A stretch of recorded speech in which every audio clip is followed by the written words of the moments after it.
This is David Allen, and he's the co-founder of the Electric Motor Club of High Point, and we are in a Tesla Model 3 electric vehicle. Very snazzy. Absolutely. So can you tell me a little bit about how many parts there are on this car? Because as you can see, there's... It's minimalist. Definitely has a minimalist view going. Not as many controls. Pretty much all of the controls, all the critical controls in that are on the screen here, and we can change and pick and our settings, lighting, how we want them, whether we want our high beams to be automatic, whether we want the headlights to come on automatically. We can do security on our locks, phones. Everything can be handled through the screen. There are some controls that are handled from the steering wheel, the gear, putting it into drive or in reverse. You have scrolling wheels here that, depending on what's going on, they will perform multiple functions. For example, if you got the stereo going, this controls volume.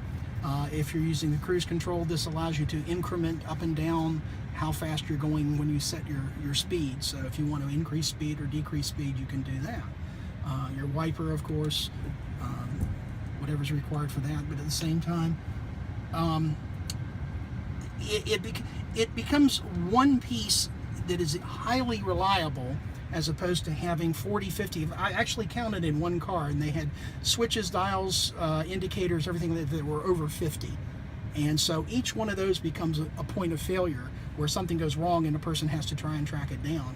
Whereas with this, if there's a problem, it usually can be diagnosed remotely with software and repaired. If there is a hardware fault, the screen pops out and a new one pops in and it's ready to go. Wow. Take off here, you just pop it down into drive.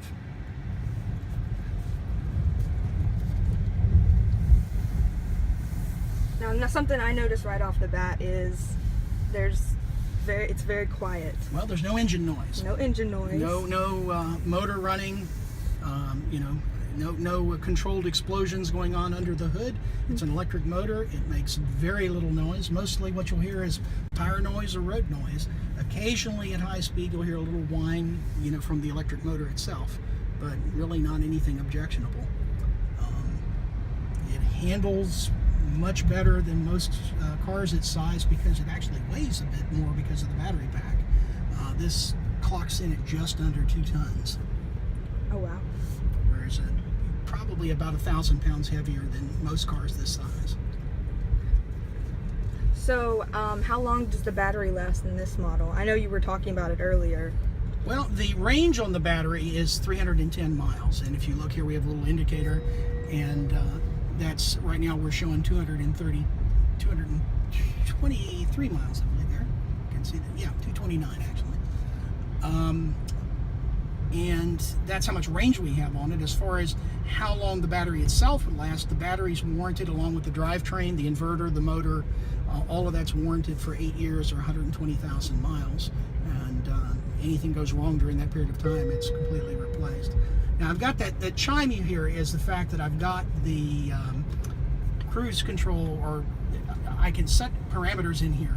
So the speed limit's 35, so I'm over the speed limit, so I get it to warn me when I go over the speed limit. And it just changes speed just then. Right, I can have it do that. And one of the reasons I have it warn me is it is very easy to speed in this car because you are missing that noise of the engine winding up, to get up to highway speeds and that. So you lose that audio cue. And without that, it becomes very easy to look down and go, oh, you're in a school zone and you're doing 50 miles an hour. It's quite simple to do. So I have a tone that warns me if I go 6 miles over the speed limit. So that's pretty nifty. Now we're going to go up here to the access road to 311, and I'll give you a little idea of the acceleration. One thing, people talk about electric cars and they think golf cart. No, these are not golf carts. Electric cars have incredible torque, speed, and they will get up real quick.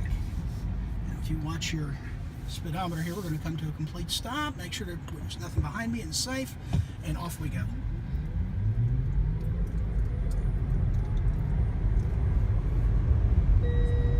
Wow.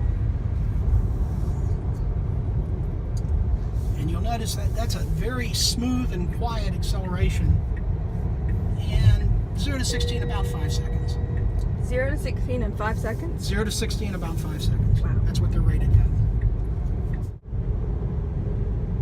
Now, we're currently in regular cruise control. This is a traffic-aware cruise control, and it will adjust its speed if somebody pulls in front of me. I currently have it set to 5 car lengths. So this you'll find on a lot of upper-end gas cars now. But it will automatically adjust the distance. If I start to come up on somebody, it'll slow me down. If a person gets in front of me and then speeds up, it'll speed up to whatever the limit I've set.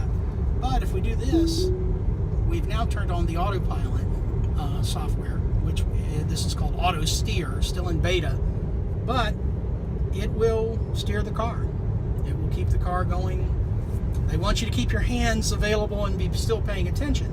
But for highway driving, it is very good at tracking the road, keeping it between the lines. It's a lot more easy way to drive. Although when you first start with it, you have this innate hesitation to trust the computer. So there's a tendency to anticipate and is it going to brake? Is it going to stop? Is it going to do what it's supposed to do? So it takes a little getting used to. Now, how have you ever kind of forgot you were driving? No. I'm a computer person, so I know the software is only as good as the person who wrote it. So I have an innate thing that I find these features to be extremely useful and certainly helpful, and they make driving more fun and generally safer. But I still want to pay attention to the road conditions and who's there. Other people don't have this kind of software or sensors in their car, so therefore you can run into a problem.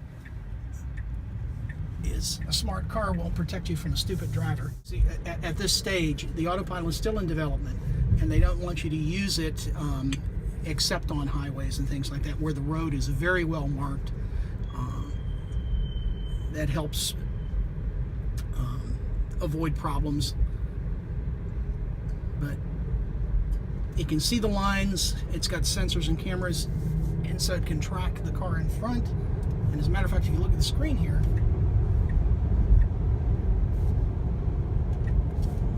you'll see it's tracking cars as they go by. Oh, very cool. Let's move this down to 65. And if we turn on, again, the autopilot, that will take over and it will steer the car. And I have, it's controlling braking, it's controlling acceleration, it's controlling steering. So does it have cameras on? It has actually 8 cameras, 3 facing forward, 2 on the sides, and 1 in the back. 8 cameras, wow. And it has a radar unit, which is tracking, so it can see in rain, sleet, snow, fog. Wow. In the article I wrote about you for this week's paper, you said that these cars are a little bit more like software iPhones and computers, because a lot of the mechanical aspects of the car have been replaced with solid state circuitry and things that monitor them. You've got a motor which has way fewer moving parts than a traditional gasoline car. A gasoline car, between the motor and the transmission, has about 2,000 moving parts. You're down to about 8 overall in an electric vehicle. And all of those parts, the motor, everything, the power consumption, that is being monitored constantly by the onboard computers. That's so cool. I think I was standing one of the sensor lines.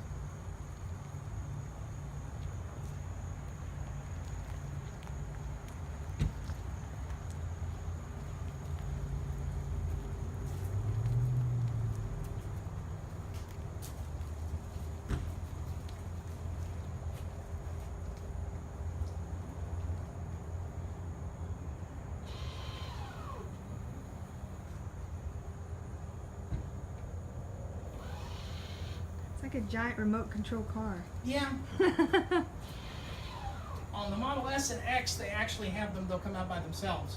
You don't really have to, you basically train them, and then once you train them, they'll working by themselves. That's so cool. Here's the gas pump. The quote-unquote gas pump. Mm-hmm.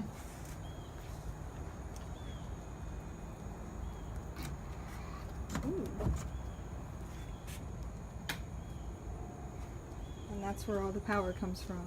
Cool. Yeah. That's 240 volts. What's my amperage? 48 amps.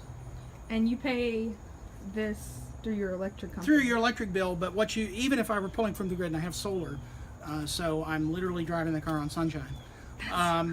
But even if I were pulling it from Duke Power is about 9 cents a kilowatt hour, and this car will go 4 miles on a kilowatt hour, so 9 cents to drive 4 miles. So that works out, 2 point something cents per mile, 2.3, yeah, 2.3 cents per mile. So, That's so no, cool. no, 2.25. I'm getting the math right now. Now, the other thing you'll notice that now that I've plugged it in, it's telling me what the recharge time. Look at that. And that just stays on all night? Well, it will stay on for an hour and 45 minutes. Once it's charged, it turns off and goes to sleep. Oh, that's cool. And the battery won't, whenever you overcharge a phone? No, the charger and well, technically that's not the charger. People commonly mistake that thing on the wall as being the charger. The charger is actually in the car because it controls how much voltage the battery gets. Once it determines the battery has reached the level of charge that you want it at, and you can set the charge to 100%, 90%, 80%, you can set it to any amount you want. The reason your phone and your computer, you go through the batteries and they burn out after a year or two is because you're doing the worst possible thing, which is charging them all the way up to 100% and then usually discharging them almost empty. And that puts a lot of stress on the battery. With an electric car, you can certainly charge it up to 100% to get your maximum range if you're going on a trip or that. But in your day-to-day driving, if you charge it to 80% and then never let it get below 20%, the battery will last way much longer and you'll see less fade over time. But it draws power from the electrical service, and it decides, in this case it's calculated it's going to take an hour and 45 minutes to charge. At the end of the hour and 45 minutes it'll reach that state of charge, it'll turn itself off, it'll stop drawing current, the car will go to sleep until it's needed for the next adventure. We've had to postpone this weekend's event. It was going to be this Saturday. It's going to be next Saturday, and from 2 until 6 at the Deep River Friends meeting in High Point at the corner of Wendover and Penny Road. We're going to have at least a dozen EVs there. People can come down, see them, talk to the owners, learn from the people who drive them every day. You can get rides where you get to see what it's like to be in an electric car. We have the Tesla Model 3. We have the Nissan Leaf, 2016 Leaf, a very rare Toyota RAV4 EV, and the Chevy Volt. We're also, I've noted on the list that some people have signed up for a Bolt and a Ford C-Max Energy. So also I believe a Prius. So we'll have everything hybrids, electrics, and full electrics. Cool. So we'll be there. And it's free? It's free. That's awesome. And what's the goal of it? We're trying to just let people know what it's like to drive electric, and this is going to be the future. We have gotten to the point where digging things out of the ground and expending massive amounts of energy to then burn them and have to breathe what we burn is so 19th century. It's time to go to the 21st century where the cars are smarter, safer, and cheaper to run. Thank you.